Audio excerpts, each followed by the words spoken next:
All right, well, let's get started. A few more people may keep joining us, but let's not keep everybody waiting any longer. Um, Welcome everybody. Welcome to today's event on board economy under statehood or independence, featuring Professor José Caraballo-Cueto. My name is Alberto Medina. I'm the president of Boricuas Unidos en la Diáspora, or BUD-PR as we affectionately call it. Thanks everyone for joining us for what I know is going to be a really informative, fascinating conversation about this critical topic. We're live streaming right now on our Facebook page, facebook.com/budpr. So if you've got family, colleagues that you think are interested in this topic, please hop onto Facebook, share our video, and or look for it later there or on YouTube to share with folks. Let me say a few quick words about BUD-PR.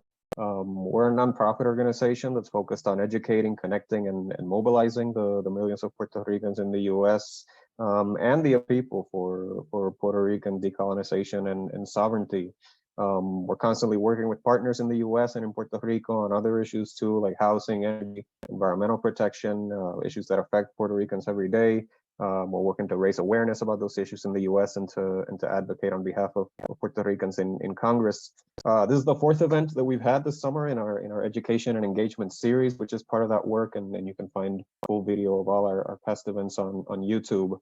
But we're very excited today to focus on Puerto Rico's economy, especially on this ever-present question of what would happen to it if Puerto Rico became a state or a sovereign nation.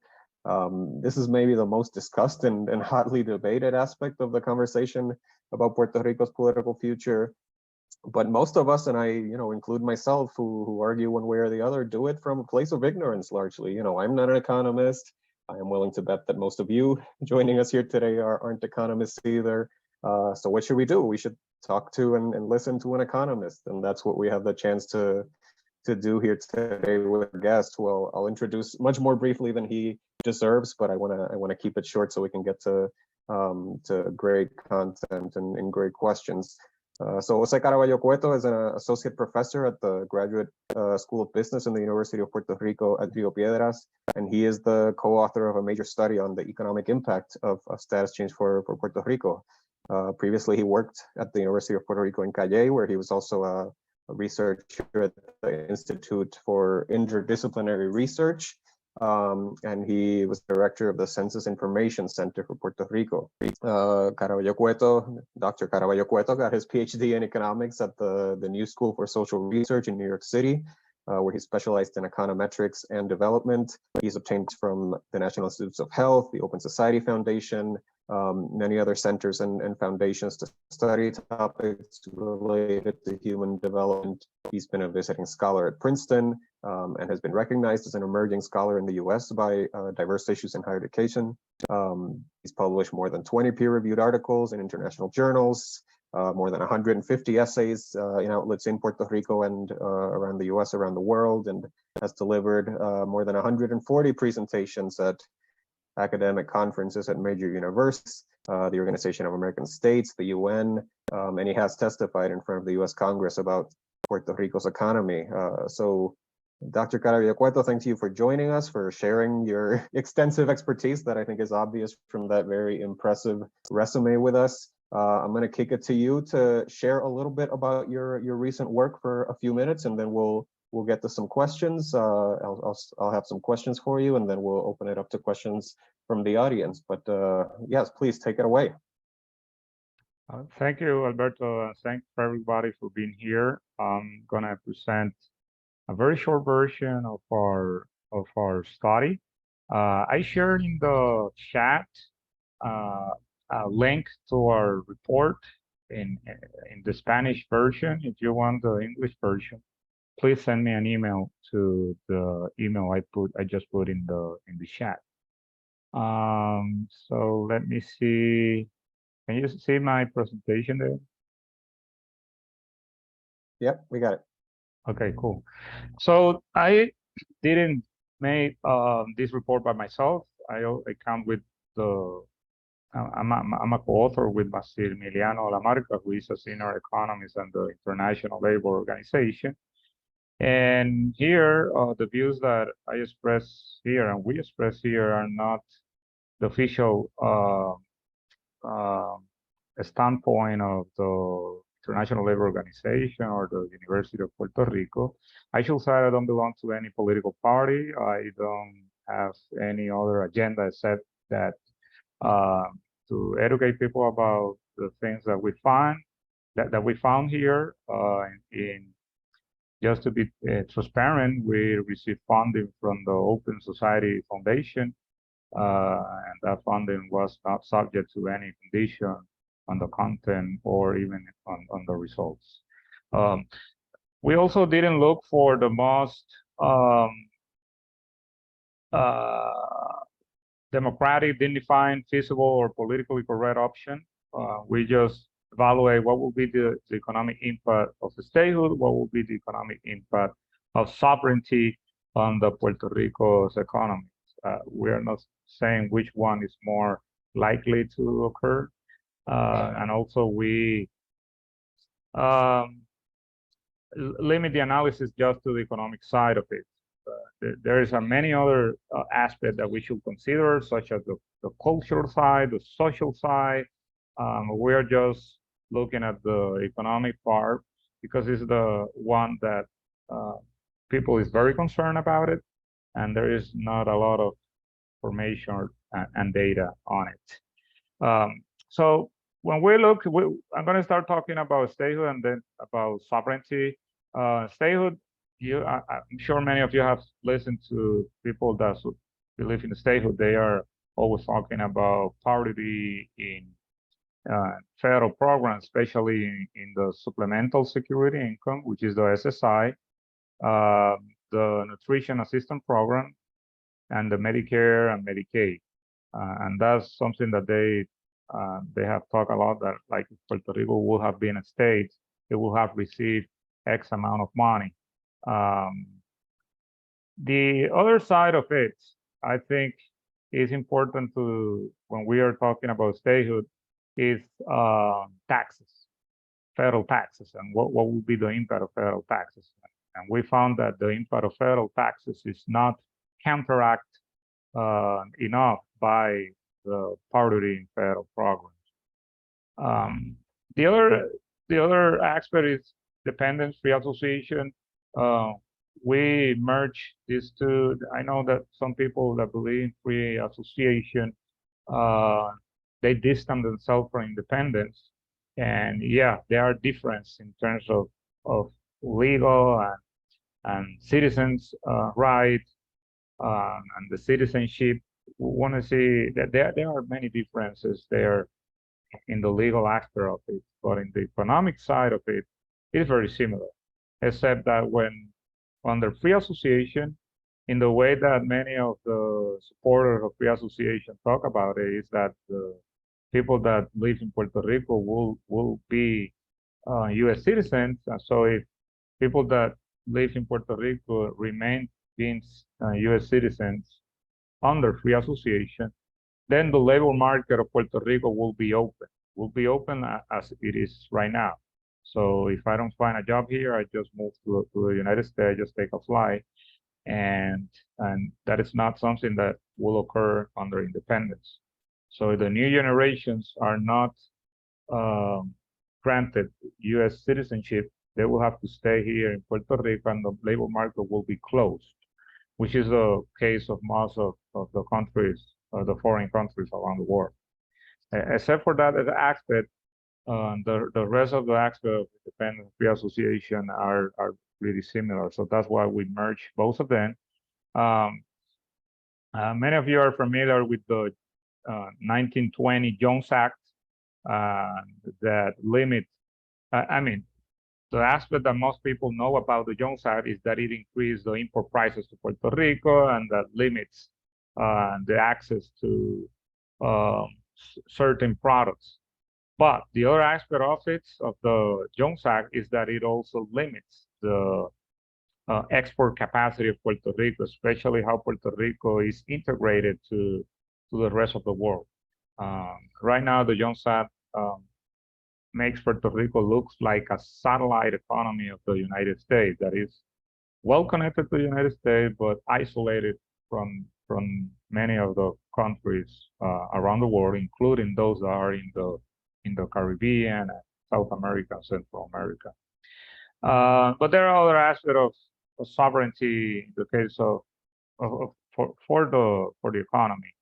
So if you have sovereignty, you can implement a specific industrial policies, such as providing tax incentive for the industries or the sectors that the Puerto Rico policymakers decide are important. So it's not subject to what the Congress would like to impose. Also, it will have the ability to have its own currency. Having their own currency is very important. I know that, as I said, in the cultural side of it, for some people, having a currency is important for identity and that kind of things. But for the economy, having your own currency is a good thing because you're able to devaluate it. So when you devalue your currency, you can promote exports. Of course, the dark side of it is that when you devalue a currency, import prices are become more expensive. So I think we should talk about both effects. Other aspect that few people talk about independence and sovereignty in the case of the economy is that under sovereignty, Puerto Rico will control immigration. So right now, Puerto Rico is badly needing workers for the construction sector in particular and in the agricultural sector. In most of the countries around the world, including the US, agriculture is maintained by foreign workers, by immigrants especially. So in Puerto Rico, we have a very low agricultural sector, and that's because we don't control borders.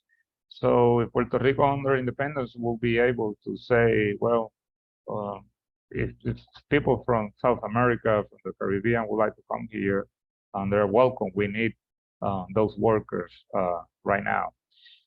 The other aspect of it is that Puerto Rico can establish control over international trade and not being subject to the Commerce Clause of the U.S. Constitution. So sometimes the government of Puerto Rico tried to protect pharmacies in Puerto Rico and other businesses, including the famous brewery Medalla. But competitors, especially that are foreign competitors, they go to the U.S. court here and they say, well, that is against the U.S. Constitution. So those protections are banned, and then it's hard to establish industrial policy in that way. The dark side of sovereignty for the economy is that you need very good people in a central bank for an independent country. You cannot have this the usual subject there. This is a very critical thing, and many independent countries that do not have competent people in the central bank, they go to currency crises, which are very bad. And also, when Puerto Rico under independence especially will not be included in the U.S. financial system, so we will need more savings Puerto Rico in order to have the same amount of credit that Puerto Rico have right now. Otherwise, the interest rate will increase a lot, and that's something we talk about it in the report. They are good or successful in sovereignty in terms of economy. I repeat again, we aren't just talking about success in terms of the economic side. Here you see some. There are also other countries that didn't progress after independence, and many of them are in Africa. So we have both of them. But most of the countries after independence grew in terms of their GDP per capita. So this is what I'm showing here. I don't have time to explain this econometric or statistical analysis, but what I'm finding is that most of the countries, when they were they became independent. They were able to grow more than before, than when they were colonies. What Massimiliano and I did here is to evaluate. So you have a bunch of things that are going to change after a change in the political status, both for independence and sovereignty. So you're going to see changes in federal transfer, changes in the labor market, changes in the capital market. So when you combine all those effects, what will be the final result? And that's what we did. So here we describe different scenarios. We can find an infinite number of scenarios of what can happen after a change in political status. But we just reduce our possibilities to just two in the case of statehood. So in the case of statehood, if we assume that the imposition of federal taxes do not change the economic structure in Puerto Rico, and in very lay terms, that the manufacturing sector in Puerto Rico, which is the largest sector, those manufacturers that are here, that are from the U.S., we are assuming in this scenario that they will not leave. So if that happens, yes, Puerto Rico is going to benefit from state. But if that doesn't happen, and we lost just 20% of the manufacturing capacity or the manufacturing output because of the imposition of federal taxes. I'm not sure how many of you are familiar with this concept, but the manufacturing sector in Puerto Rico, so we have a bunch of U.S. Factories here, and they are here because they don't pay federal taxes in Puerto Rico for the income that they generate in Puerto Rico. But if they have to pay federal taxes, many of them will leave to Ireland, to Singapore, or even to the U.S. They have a better infrastructure in the United States, and they will pay the same amount of taxes than in Puerto Rico under state. So here we assume that we're going to lose manufacturing in this second scenario of statehood, and also that local taxes in Puerto Rico have to be decreased. Otherwise, the tax burden on individuals and small and medium-sized businesses in Puerto Rico is going to be very high. And if you reduce local taxes, you also have to reduce local expenditures. So a second round of austerity will need it on top of what the Fiscal Control Board already did. And in that scenario, we will see an economic collapse in Puerto Rico. In the case of independence or sovereignty, the first scenario, we are not assuming that there's going to be anybody living after independence, which is a strong assumption. And we assume that the currency is devalued by 20%. The Puerto Rican peso will be devalued by 20%, and tourism is going to increase from the rest of the world. Why? Well, right now, most of the tourism in Puerto Rico is coming from the United States, about 90%. Because if you are from Colombia, from China, or from South Africa, you have to apply for a tourist visa.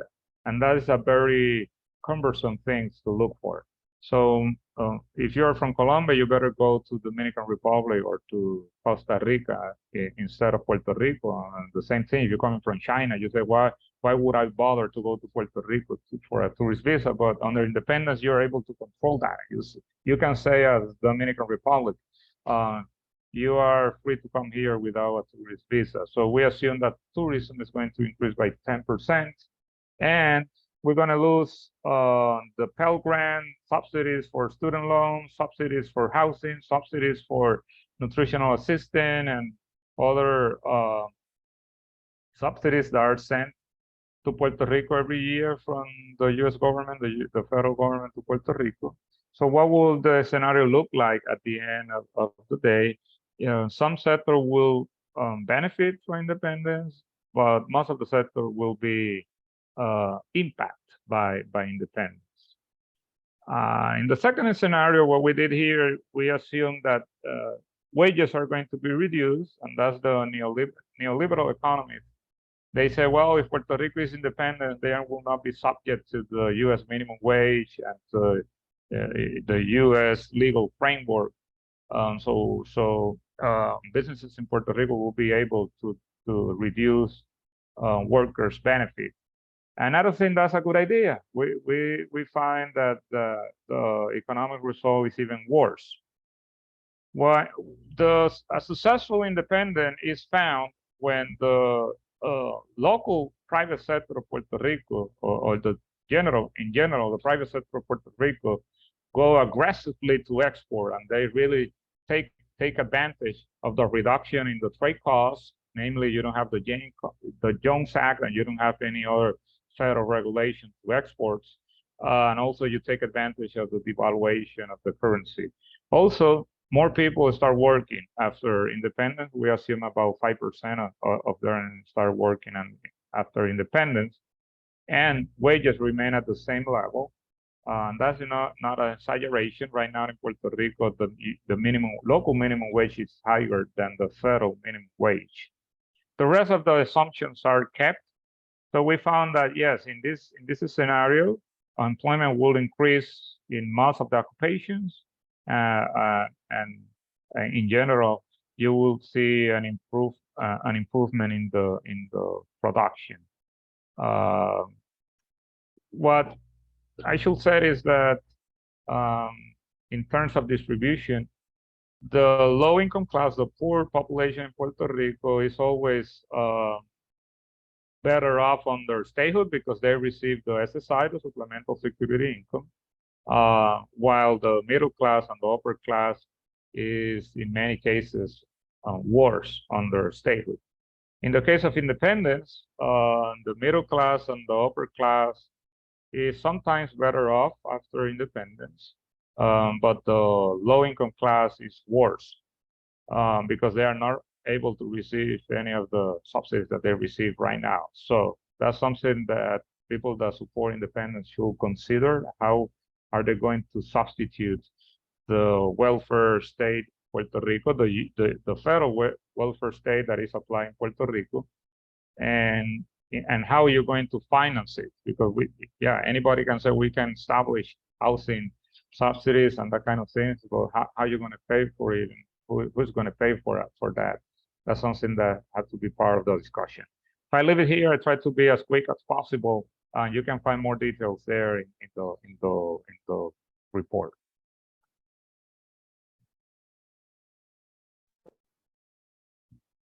So much for that. I know I gave you the hard task of trying to summarize a 600-page study in just a few minutes, but I think that was a good introduction. So yeah, let me ask you some questions just to kind of maybe get at some of those conclusions and those takeaways. But I was hoping we could take a step back first because economics is so complicated. There's a lot of misconceptions about Puerto Rico's economy. Just the other day, I saw about one of the most common ones on Twitter, which is that a lot of people believe that tourism is Puerto Rico's primary industry and makes up the majority of Puerto Rico's economy. So before talking more about how Puerto Rico's economy would change, could you spend a few minutes telling us what Puerto Rico's economy looks like right now? What's been happening to it in the last few years? What are the strengths and weaknesses of Puerto Rico's economy at this moment?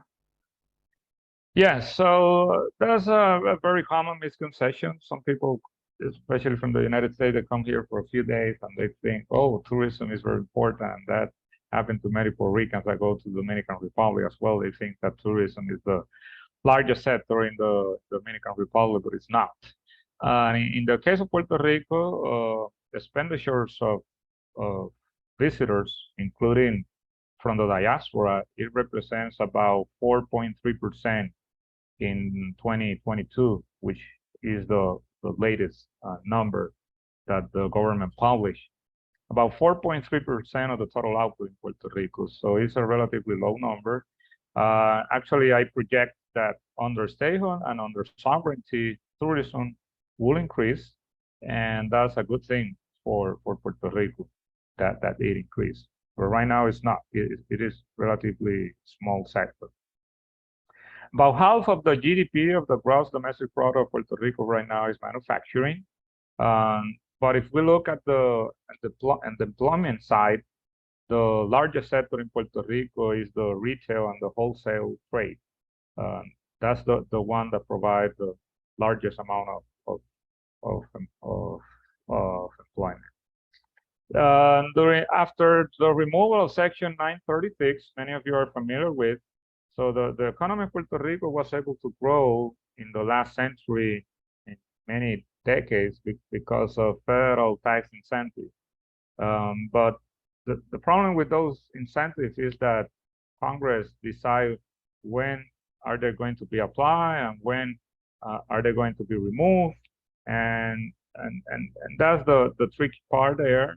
After the Congress decided in 1996, and Bill Clinton also signed the act that repealed the Section 936.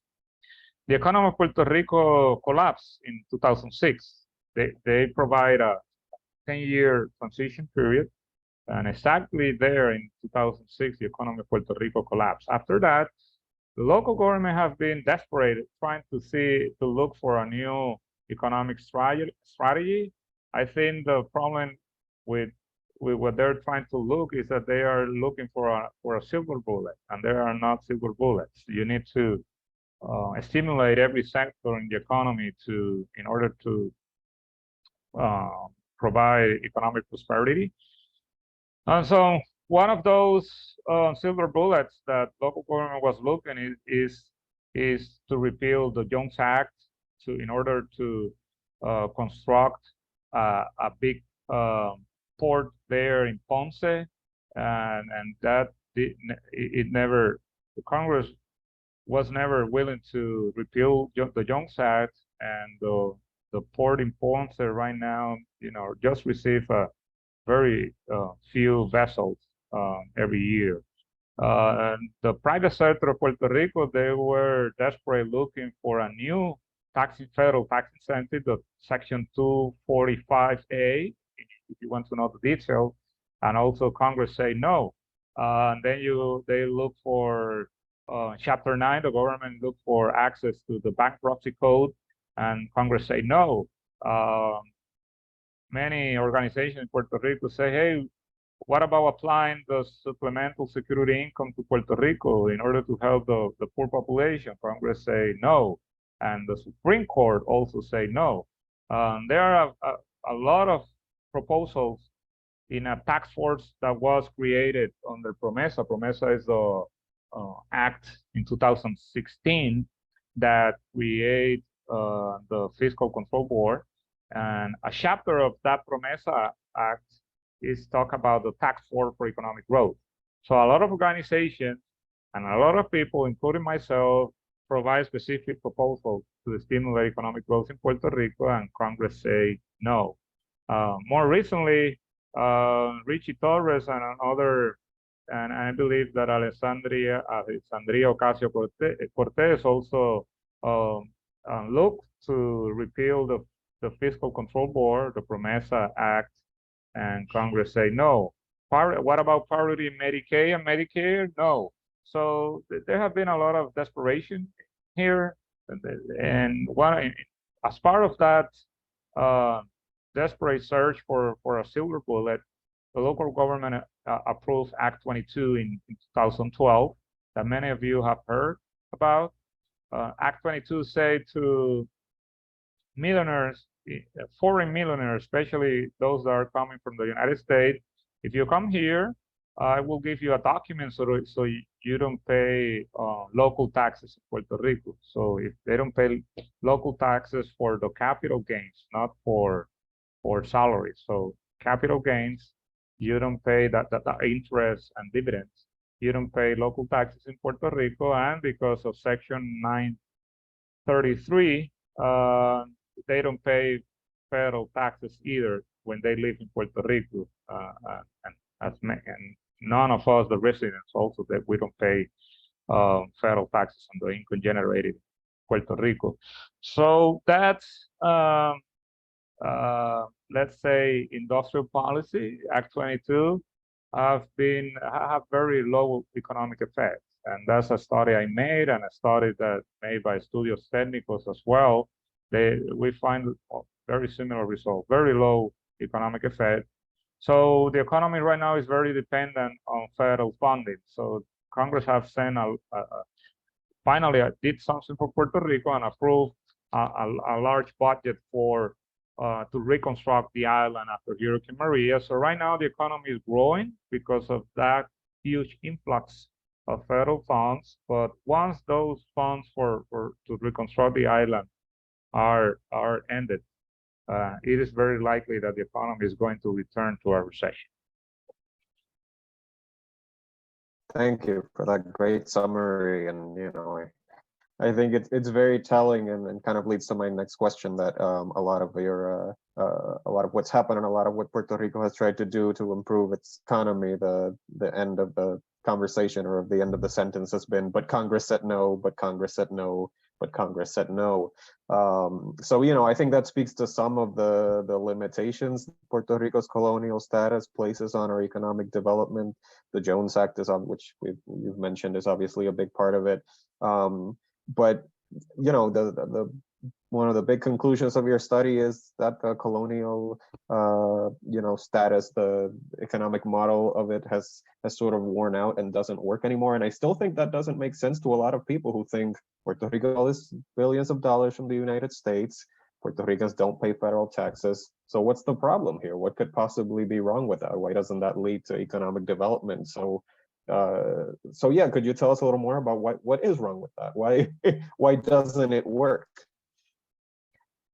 Yes, that's something that we can look also at the experience of Haiti after the 2010 earthquake.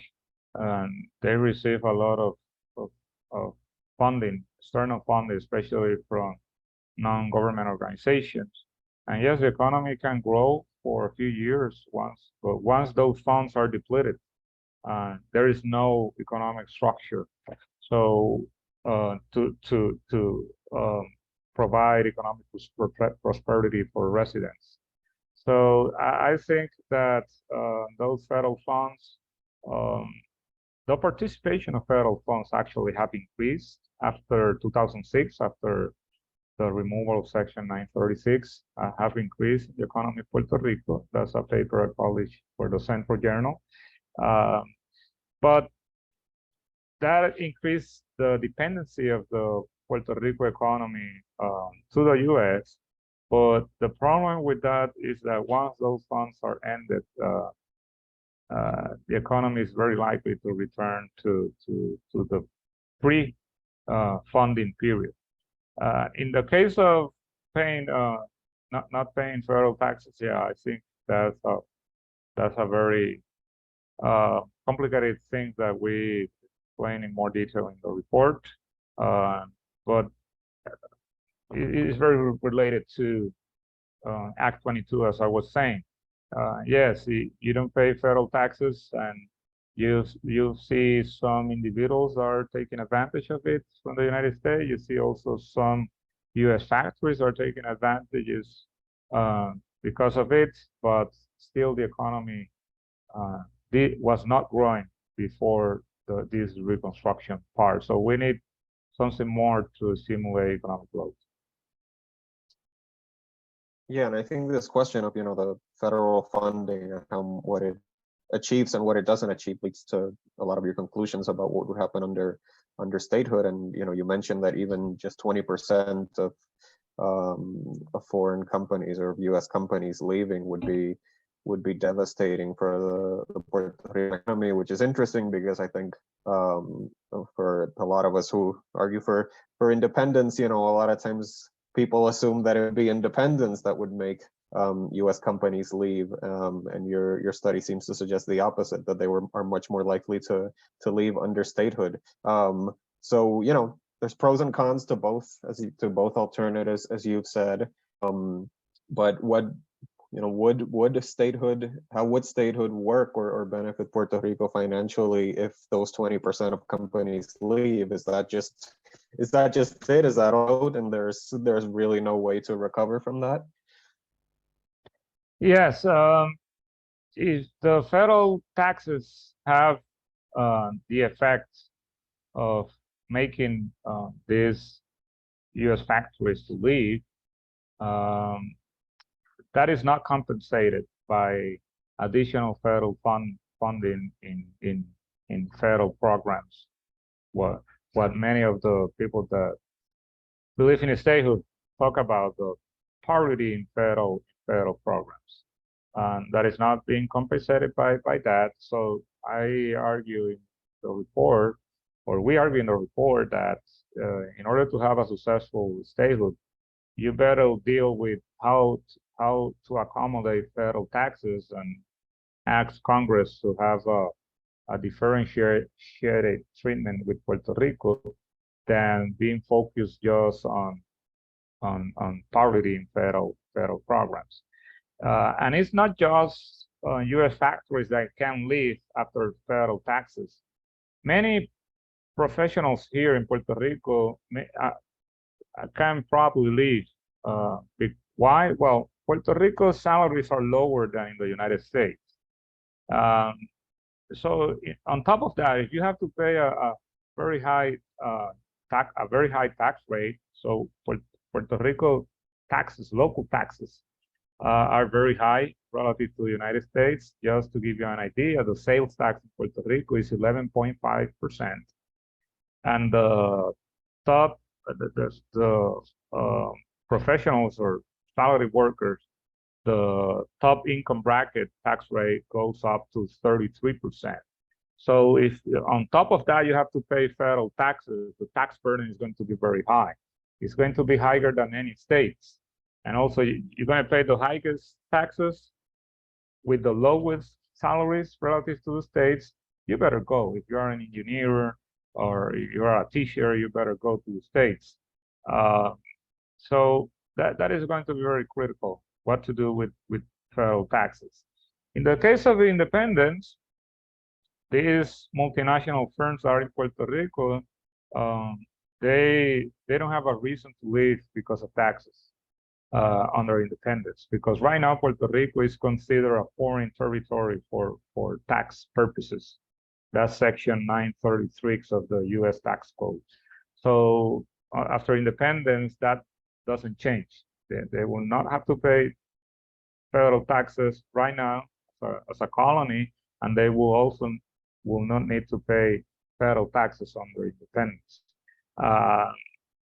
They may find other reasons to leave, right? And that it depends on patents and many things that also occur right now, but not because of taxes. That is going to be unchanged under independence. Thank you. Yeah, and at the same time, as you said, and I think it's important to acknowledge opportunities and challenges with independence too. And I think there are some terms, especially that can sound very scary to people, like devaluing currency. I think to some people that just sounds like losing value, right? Losing the acquisition power. Potentially wages being lowered. But at the same time, one of your findings, which you mentioned, is that in most cases, pretty much every single former colony is now better off than it used to be as a colony. So yeah, you mentioned exports, but could you say a little more about how does this work, right? Because I think for a lot of people, and we know that this is what's been said about independence and sovereignty for a long time, it's just unfathomable that Puerto Rico could achieve any kind of prosperity without the United States. So just despite having to devalue currency or some of these other things, what's the formula for, and then having good people in the central bank, what's the formula for success there? Yes, there is a reason why most of the independent countries, they have their own currency, and it's because of that. You are able to devalue or to appreciate the currency depending on the business cycle of your economy. And the few countries that are dollarized are because they were not able to control or to manage effectively their currency, and that's the case of El Salvador and Panama and few other countries, like most of the independent countries, they have their own currency. So, for instance, let's take the case of Dominican Republic. They have a banking crisis in 2004. They call it the Baninter crisis, or la crisis del Banco Baninter, that it created an economic collapse. One of the immediate policies that they took was to devalue the currency. So in that way, you can counteract, oh, there's a collapse of the economy, then you counteract it with a devaluation of the currency. And that's something that Iceland also did in 2008 when they have another crisis, a financial crisis there. So there is a paper I cite there in the report made by Joseph Stiglitz and Martin Guzman, which was also the economy. I think he have a position, but it was after the paper in the government of Argentina. And Ocampo is a senior economist in the United Nations, also professor in the Columbia University. And they argue the specific conditions of how countries can benefit by managing effectively their own currency. In Puerto Rico, as I said, we need very competent people in the central bank. Otherwise, it will be better to dollarize the economy. But if you dollarize the economy, you lose an economic tool that many countries use. You don't always need to devalue your currency. We will need to devalue the currency under independence just at the beginning to counteract the adjustment process. So you're going to lose the federal subsidies, not all of them. I didn't have time to talk about it. The U.S. government sent about $20 billion to Puerto Rico every year, and from Puerto Rico, we send to the U.S. government about $4 or $5 billion for Social Security, Medicare, and that kind of things. Those benefits, Social Security, Medicare, they are veteran benefits. There's something more similar to contractual benefits because we pay that in order to receive it later. So it's very hard to argue that Puerto Rico is going to lose that after independence or after sovereignty, unless there is a very hostile separation, which is not what many people are looking for. So that is something that is very likely to remain after independence. But subsidies such as the Pell Grant, as a Section 8 for housing, that is probably going to be lost after sovereignty. So in order to counteract that, we need to devalue the currency. But after that, currency can be more or less pegged to the dollar, and that's something that Dominican Republic and many countries in Southern stable countries, such as Colombia, they have done, Trinidad and Tobago. And yes, because when you devalue the currency, as I said, the dark side of it is that imports are going to be more expensive. You have to, exports are cheaper, so you are able to sell more to the rest of the world and bring income from the rest of the world. But the imports are being more expensive, and that harms consumers. Great, thanks. I want to do, and I want to let people know we are going to go a bit longer than an hour today, so we are going to get to those audience questions. But I want to challenge you again to provide some short answers and do kind of a lightning round on a couple of questions that I think people will be interested in. And the first one, you just mentioned that the U.S. government, sends about 20 billion to Puerto Rico, and we hear this is another part of the economic debate that we hear all the time. Who benefits most from the relationship right now? Do we have good recent estimates on how much money a lot of those U.S. companies and factories and multinationals, how much wealth is being created that is then leaving Puerto Rico? Well, there's this U.S. multinational, they're using Puerto Rico as a tax haven. That is a bad word for some people. Oh, tax haven, that's a very bad word. But that's the way we call it in economics. It's a tax haven, so they are inflating their profits in Puerto Rico. They say, "Oh, I made this amount of profits," but in reality, the profit that they made was this level. So this difference is called profit shifting. So they're able to exploit the tax haven in Puerto Rico in order to save federal taxes. Some people say, well, under independence, we can tax those inflated profits. I don't think that's a very convincing strategy, because once you remove the tax haven in Puerto Rico, if we want to remove tax haven in Puerto Rico, those inflated profits are going to disappear. They are not going to do the profit shifting to Puerto Rico. They're probably going to do that elsewhere. They maybe do it in Delaware or in Cayman Island, Panama, but not in Puerto Rico. So I think we should not rely on taxing those inflated profits that can go to 30 billion per year as an economic tool for independence. All right. One kind of technical question, and this is one I've always wondered about.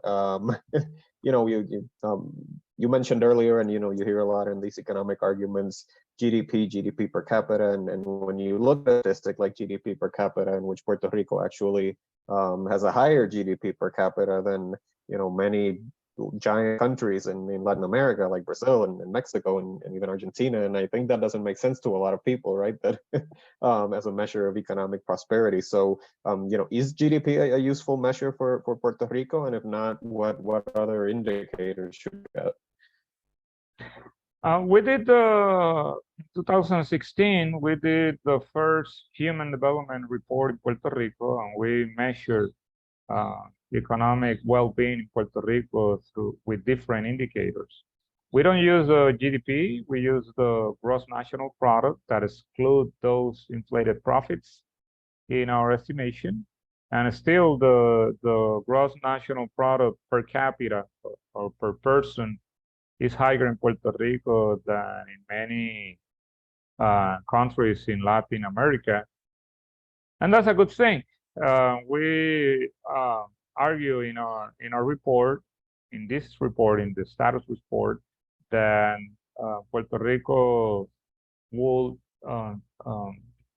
switch to independence or sovereignty under relatively good economic conditions. There are countries that became independent after being devastated by war and devastated by very draconian measures. But in the case of Puerto Rico, the relatively well-being it's high, and I think that that can benefit Puerto Rico when Puerto Rico decides to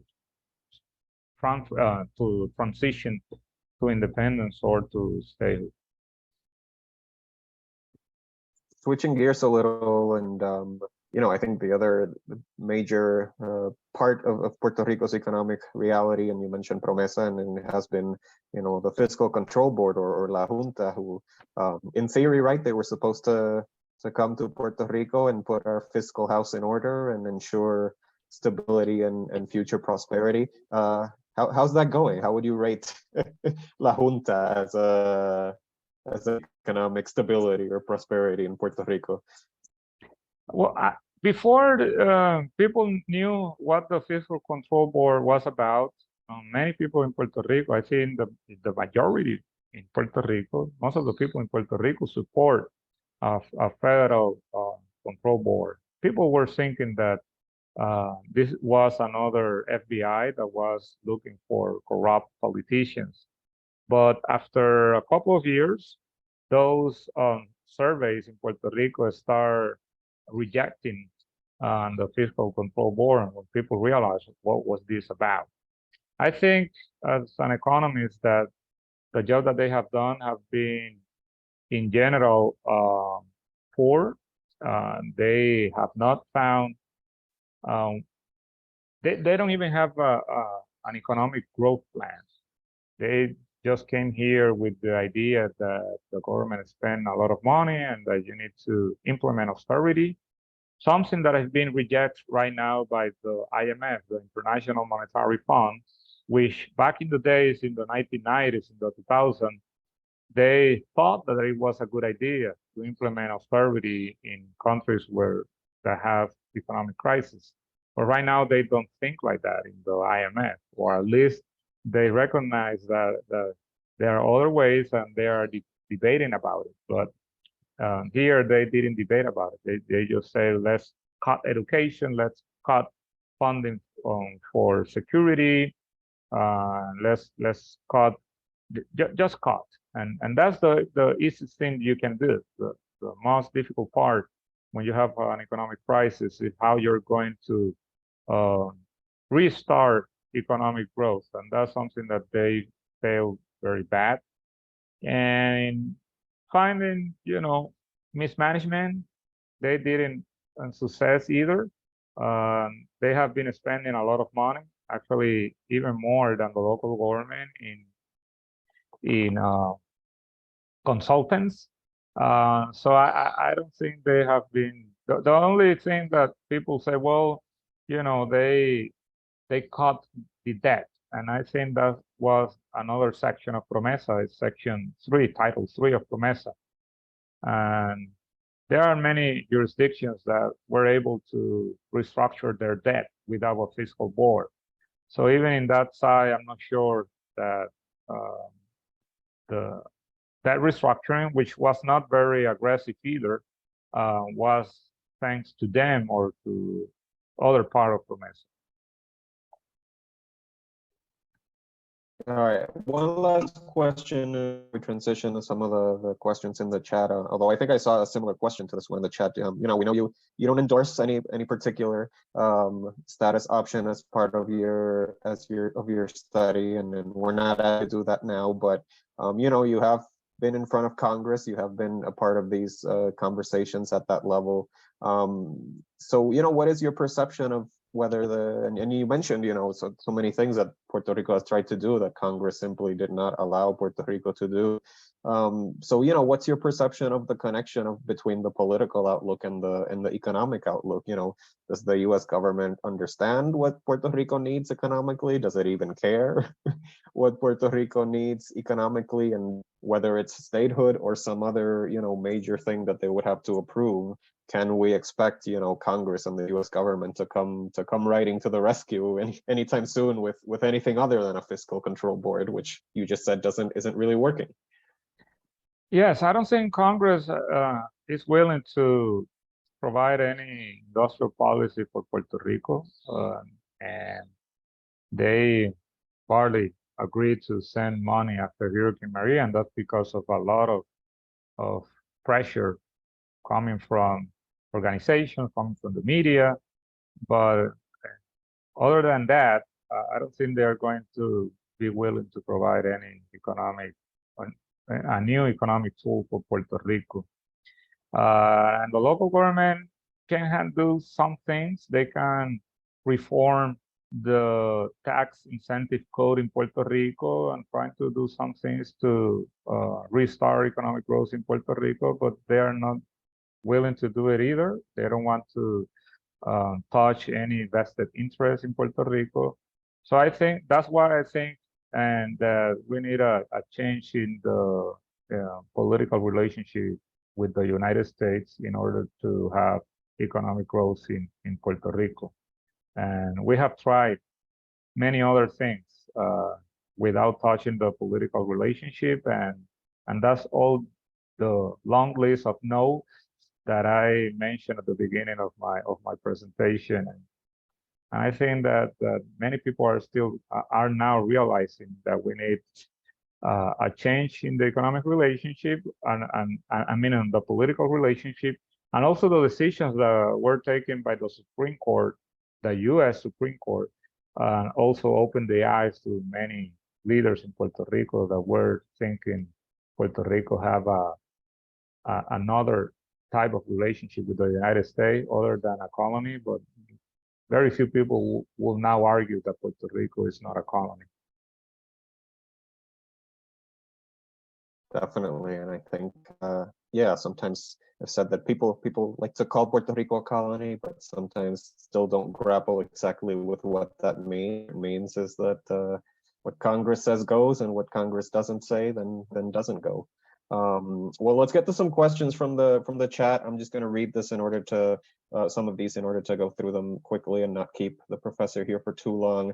I know we've had a couple of questions about, and you mentioned the Dominican Republic and some other countries, and where would Puerto Rico be in comparison to the rest of the Caribbean as an independent nation? Would Puerto Rico have to reduce wages to a drastic point to be able to compete with the Caribbean, or are we starting at a much better point that would allow us to do things differently? What would that look like?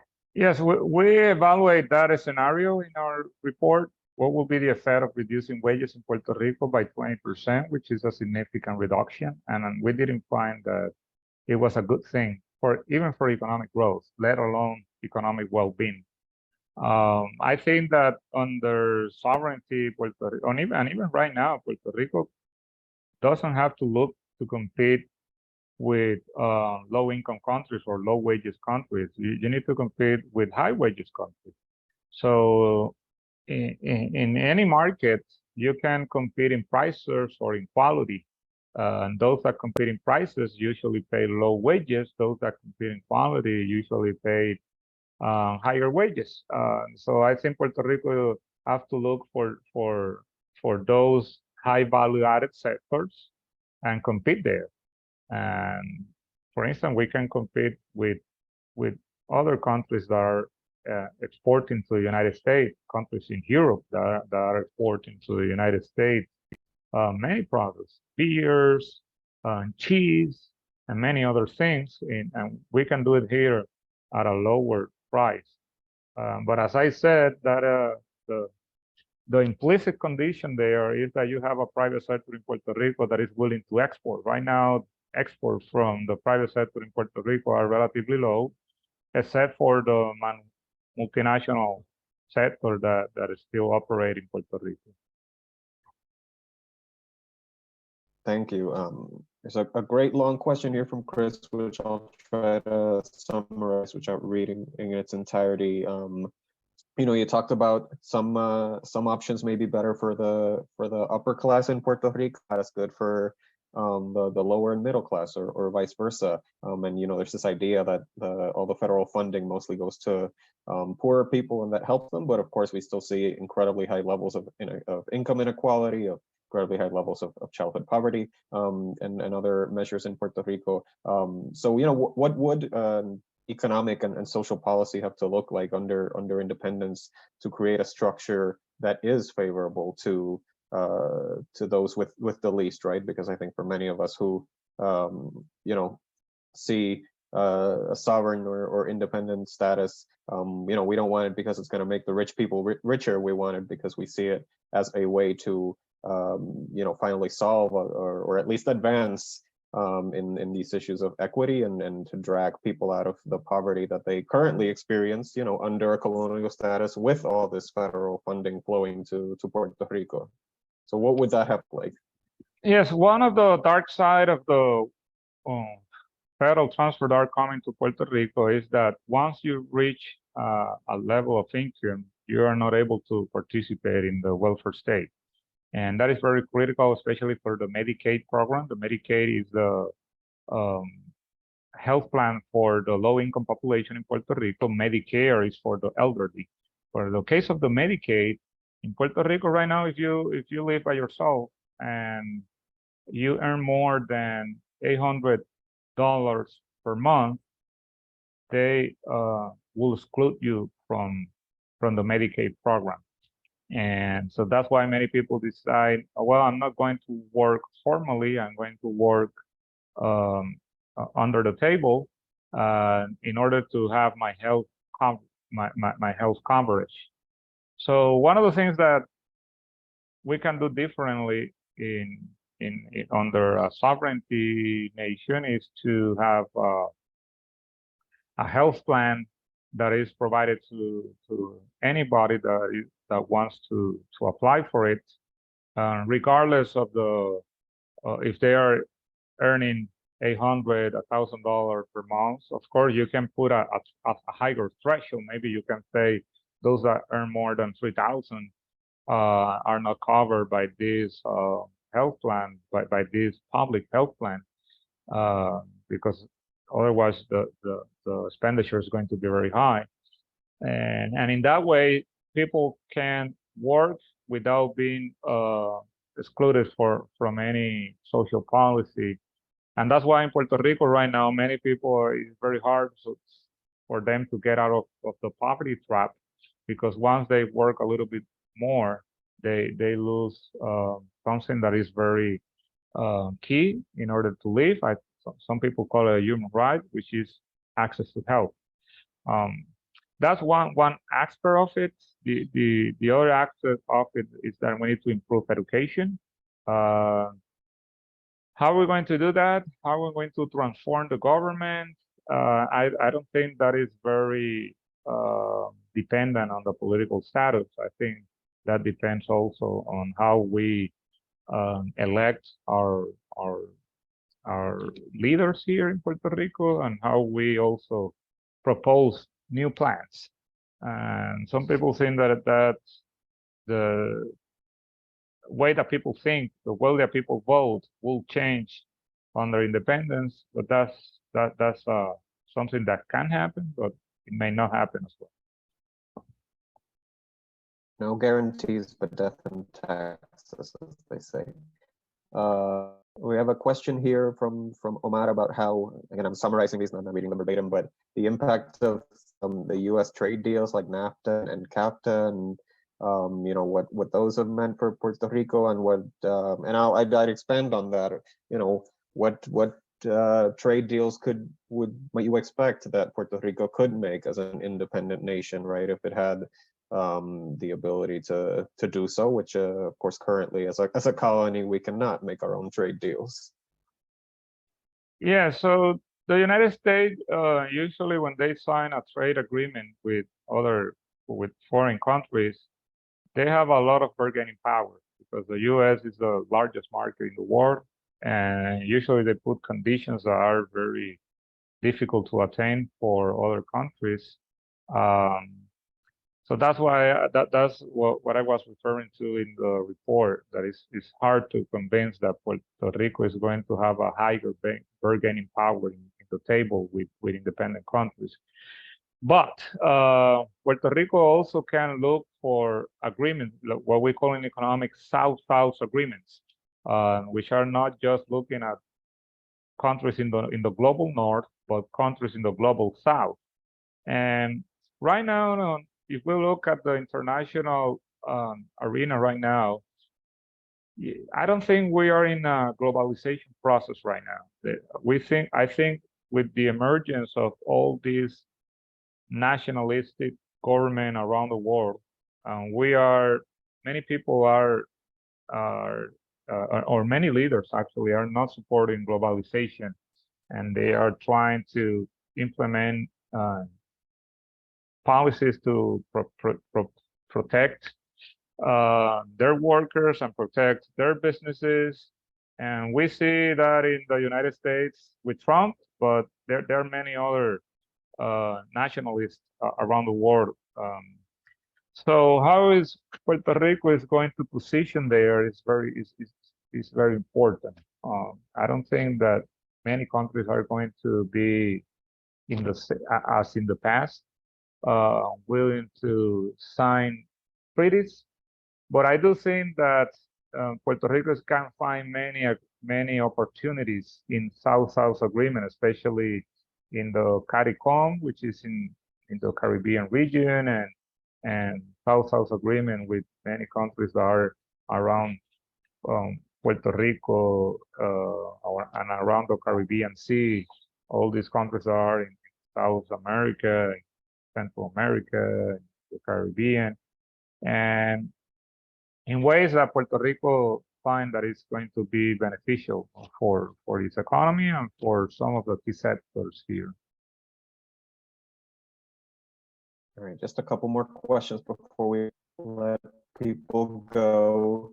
I think we had a question here from Marco about the idea of having a close labor market under independence, what that might allow us to do that we couldn't do it if that wasn't the case, and are there any economic incentives or sectors that we have not been able to grow right now that that could change with a status change, and the residents could shift into if there were better incentives?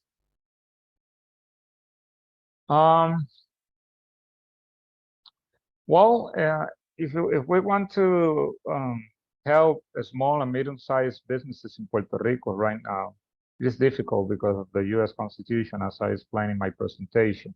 But under sovereignty, you are able to establish better protectionist policies that help these infant industries to grow. And that's something that Puerto Rico have to focus a lot right now, and even actually in any political status. Most of the businesses that are in Puerto Rico right now are infant businesses. Many of them belong to a family. Many of them don't export.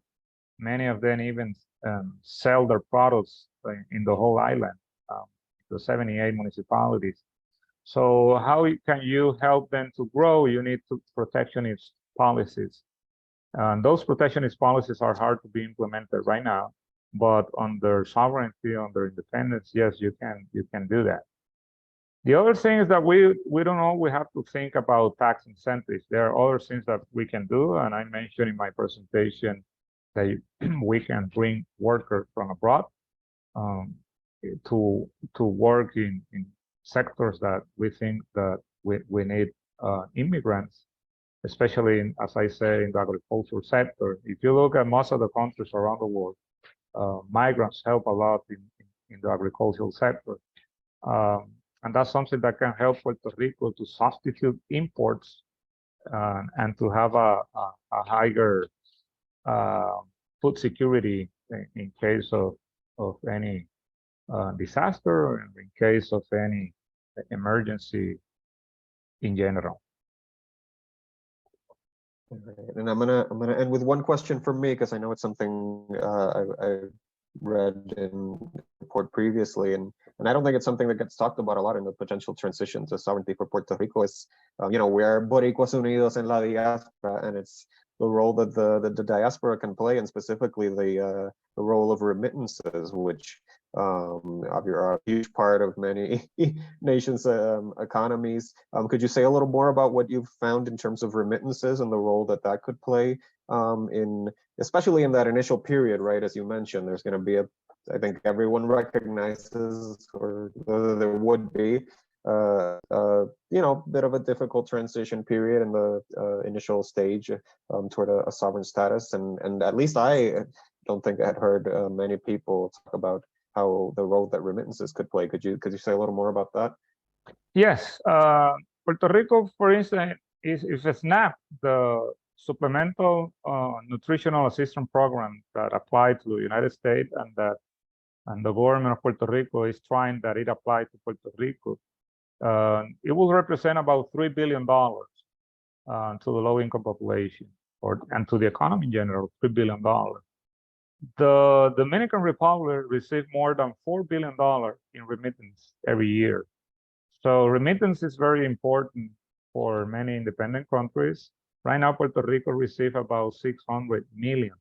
So it's like 10% of the remittance that are being received to the Dominican Republic and to many countries in Latin America. So I think that remittance can be an effective way to substitute some of the federal funds that are coming to Puerto Rico right now as subsidies, and that's something that can also link more the diaspora with the local economy. Right now, Puerto Rico doesn't have that culture, I think, of sending remittance from the diaspora to the island.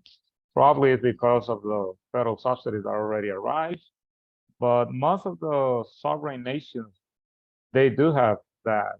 So, for instance, when somebody migrates from Ecuador or from Mexico to the United States or to Canada or to any place, they are thinking about sending remittance back home. So that's something that can help Puerto Rico to counteract some of the negative effect of canceling some federal funding. All right, well, I think we are gonna leave it there. Professor, thank you so much. I know we could keep going for hours probably, Yes. but we want to be respectful of your time. I really encourage folks to to go look at your study, to get in touch if they want the English version, as you mentioned. At Boricuas Unidos la Diáspora, we wanted to host this event because we can't avoid the hard questions about Puerto Rico status, and we need to have some realistic conversations about it. And there's hard questions for people who believe in statehood to answer. There's hard questions for people who believe in independence to answer. And if anybody still believes in the colonial status, well, we hope they believe in it a little bit less after today. So we're committed to continuing to host those conversations so we can move forward on this issue, as for moral reasons, for economic reasons. The colonial status quo. So in a week that we're celebrating, quote, very hard air quotes, 125 years celebrating of the colonial status quo. We need to continue to move forward to end it. If you enjoy this event and if you want to support that work, we're going to continue to have these conversations. Please consider supporting us at BUD-PR. You can do that at budpr.org/donate. We are a nonprofit volunteer organization, and then we rely on a generous support to do these events, to continue fighting for Puerto Ricans in DC, whereas as the professor says, it's very common to hear no, no, and no when you're fighting on behalf of Puerto Rico. But we continue to fight that fight. So yes, please go to our website, budpr.org, to contribute, to learn more about our work. And please be on the lookout for future events and opportunities. We're going to keep this going. Professor Caraballo-Cueto mentioned the healthcare system and the importance of that and the failures of that in Puerto Rico right now. And we may be planning something along those lines soon. So yes, please stay in touch. Thanks again, everybody. Thank you, Professor, for your time. Thank you for your patience, and I enjoyed this conversation, and thank you, everybody. I know that this is difficult conversation, but it's important to have it. Well, thanks again, and hopefully we will see you next time, folks. Have a good one.